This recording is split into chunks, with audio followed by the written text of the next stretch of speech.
way.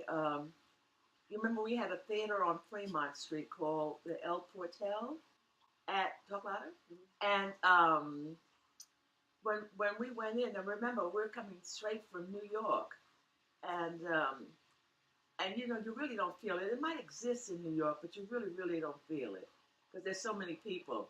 So they guided us to sit on the left side of the theater.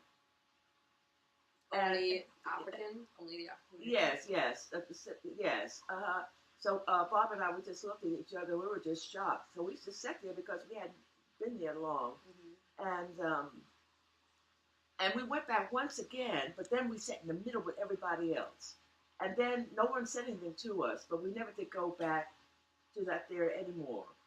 And that was our first touch of discrimination when we came in.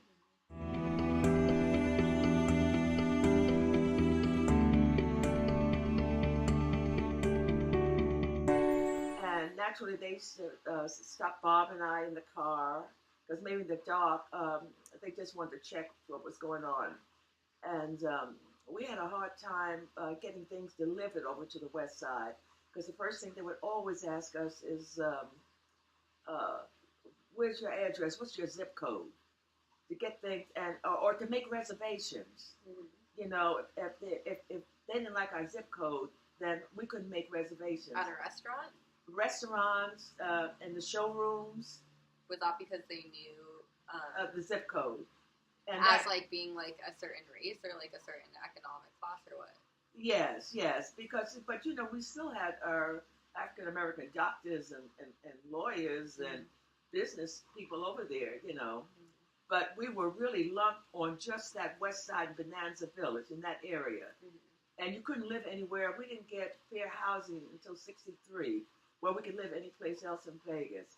And you're talking about what a cultural shock that is. You know, for this day and age that, you know, that things like that was happening. And the town was so far behind. It was just really just a country town. I really didn't like it. But naturally, my husband loved it so much. So, yeah, this is it. He could see the potential here. But I couldn't see a thing. We didn't even have cement, you know, and on the streets. So, but what really made things much easier when he was lucky enough, after the Moulin Rouge closed, because that's what we came out here for, to be in the show. And then we was lucky enough to go on television. And he was on television for about 12 years. And that's the only thing that saved us because naturally we had all the perks that we could go to the showrooms and see the shows. If I couldn't have done that, and remember all the entertainers I knew that was in the showroom, I knew them all from the East. And they're making like $20,000 a week, yet they couldn't even go into the showrooms, really, like Sammy and Nat and Lena Horne and Diana Washington. And it was just a sin. You know, so, but really sometimes segregation does help you a lot because we did bond ourselves and we had our own fun. And I remember at the Moulin Rouge, Peter Lawford, you remember Peter Lawford, the actor?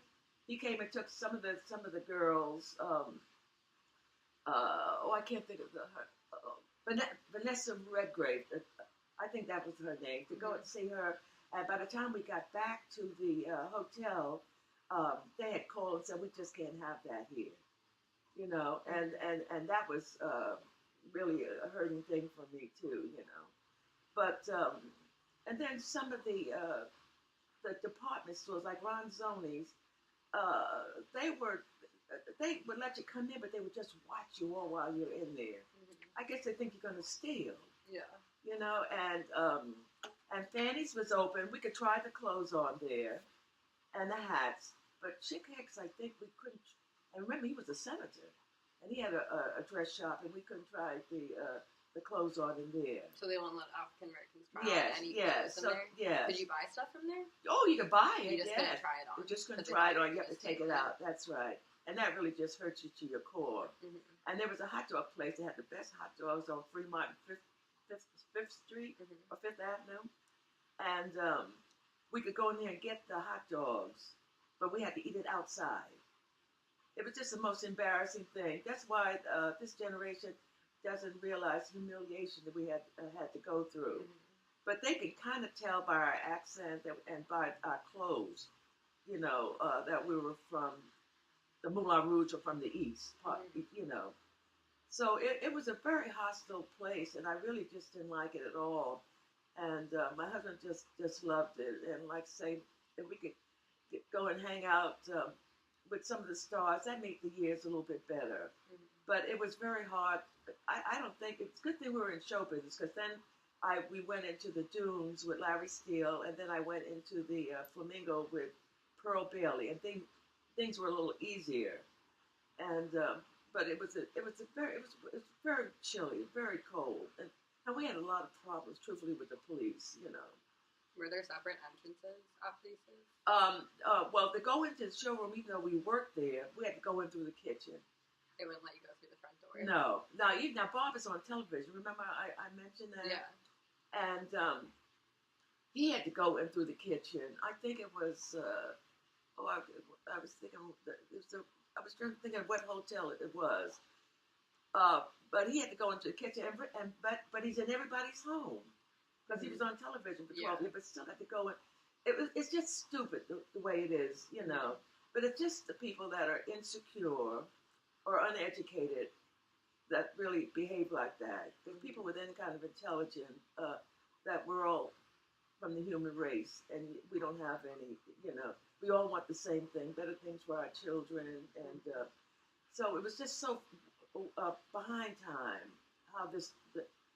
And here I am, 60 years later, still in Vegas. Yeah.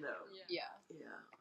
Do you have more examples of like things that were like separated in Las Vegas at the time, where like you had to do something different because you were African American, or like Grandpa, you guys had to like, you know what I mean?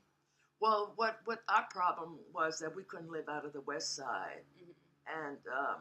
and we were making a little money then, and we could afford it. But they had it where we just have to live on the west side of So town. they wouldn't let you buy houses on the other side No, of town? not until '63. Oh, wow. That's when they had fair housing, which was so behind time, because in New York, if you could pay your rent, you could live anywhere, Yeah. And to come out here, and the town was just so backwards to me. But we've grown to really love Vegas now, and Vegas has been good to us too, Yeah. But that's what hurt more than and then.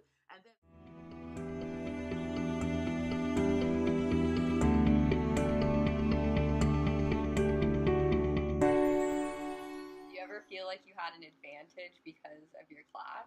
Because Grandpa was on TV? Yes, oh, definitely. I definitely feel that way.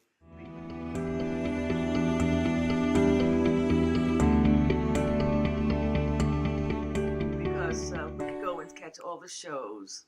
And I remember we caught Frank Sinatra one time with 100 violins. Mm-hmm. And then we knew the captain from New York that makes sure that we always had the best seat when we go in. I remember one time we were sitting the same table with Bob Hope. Oh, wow. And that was the third. He kept looking back at us because he was wondering, well, how do they get here, So it would be like blacks and whites and you would still get the best seat? Yes, Because, yes. okay. All the kind of Bob being on television. Because you know what? The people used to really call us because you're naturally maids and porters, like, they didn't go out there at all. Mm-hmm. I think Dr. West or Dr. McMillan, they were the first black doctor and dentist in town. They could go out, but they would call Bob, not them, because they could make their own reservations, but for Bob to make reservations, for them to go out and see the show. That's how it was back there then. So after Because if they asked you what your zip code was, and Mm-hmm. you told them, then you couldn't get the reservation.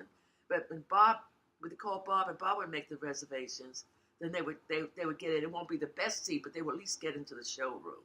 So after Bob was on television, then you feel like it changed around to where you could have better opportunities. Yes, because I people knew think who he things was. did get a little bit better.